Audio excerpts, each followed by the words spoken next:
తనను జైల్లో చిత్రహింసలు పెట్టారని చెప్పారు ఢిల్లీ యూనివర్సిటీ మాజీ ప్రొఫెసర్ సాయిబాబు. 10 ఏళ్ల తర్వాత తాను స్వేచ్ఛగా తెలంగాణలో మాట్లాడుతున్నానని చెప్పారు. ఢిల్లీలో కిడ్నాప్ చేసి అక్రమంగా అరెస్టు చేశారని చెప్పారు. వికలాంగుడని కూడా చూడకుండా జైల్లో తనను చిత్రహింసలు పెట్టారని ఆవేదన వ్యక్తం చేశాడు. జైల్లో అండా సెల్లో ప్రత్యేకమైన ఒక రూమ్లో నిర్బంధించి వీల్ చైర్ కూడా ఇవ్వలేదన్నారు సాయిబాబా. నార్త్ ఇండియన్ జైల్లో కుల వ్యవస్థ విచ్చలవిడిగా ఉందన్నారు. కులాన్ని చూసి జాబ్ ఇస్తారని చెప్పారు. జైల్ మాన్యువల్లో కులాన్ని బట్టి పనిస్తారని ఆరోపించారు ప్రొఫెసర్ సాయిబాబా. ఢిల్లీలో అరెస్ట్ చేసి కిడ్నాప్ చేసి అరెస్ట్ చేశారు. చేసిన తర్వాత ఇక్కడ నాగపూర్ ఫ్లైట్లో తీసుకెళ్ళి అక్కడి నుంచి అహేరి అని గడ్చిరోలి జిల్లాలో ఒక మారుమూల ప్రాంతానికి తీసుకెళ్ళి మెజిస్ట్రేట్ ముందు పెడితే అక్కడ వచ్చి అరెస్ట్ చేసి అక్కడికి తీసుకెళ్ళినప్పటికే చిత్రహింసల కొలిమిలో మంటలు మొదలైనవి. ఎట్లా నా వీల్ చైర్ పగలగొట్టారు. నడవలేని వీల్ చైర్లోంచి నన్ను లాగారు. లెఫ్ట్ హ్యాండ్ దగ్గర నుంచి నర్వస్ సిస్టమ్ దెబ్బతిన్నది.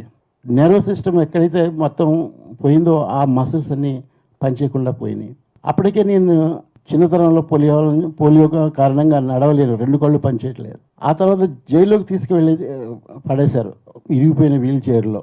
ఆ తర్వాత వాళ్ళు కూడా ఏమీ చూడలేదు.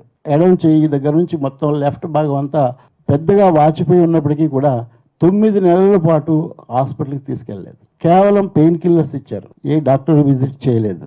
దాంతో మొత్తం ఎడం చేయి పని చేయకుండా పోయింది. అక్కడితో ఆగిపోలేదు.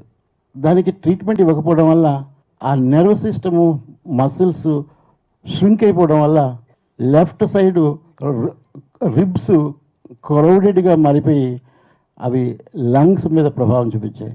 అనేక రకమైన మొత్తం 21 రకాలైన ఆరోగ్య సమస్యలు వచ్చాయని డాక్టర్సే వాళ్ళు చెప్పారు, రాసిచ్చారు.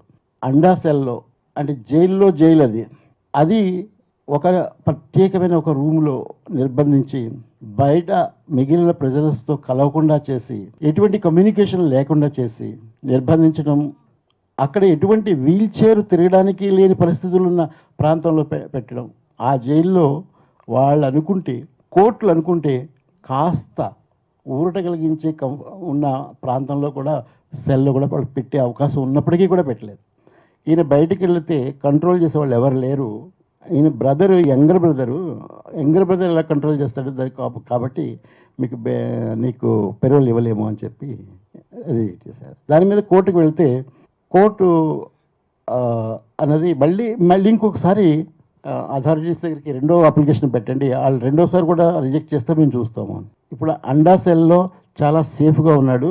ఈయనకి చాలా వ్యాధులు ఉన్నాయి. బయటకు వచ్చినట్లయితే ఇమీడియట్గా కోవిడ్ వచ్చి ఏదైనా జరగవచ్చు. కాబట్టి ఆయనకి సెక్యూరిటీ ఇవ్వడం కోసం, జాగ్రత్తగా చూసుకోవడం కోసం మేము రిజెక్ట్ చేస్తున్నాము.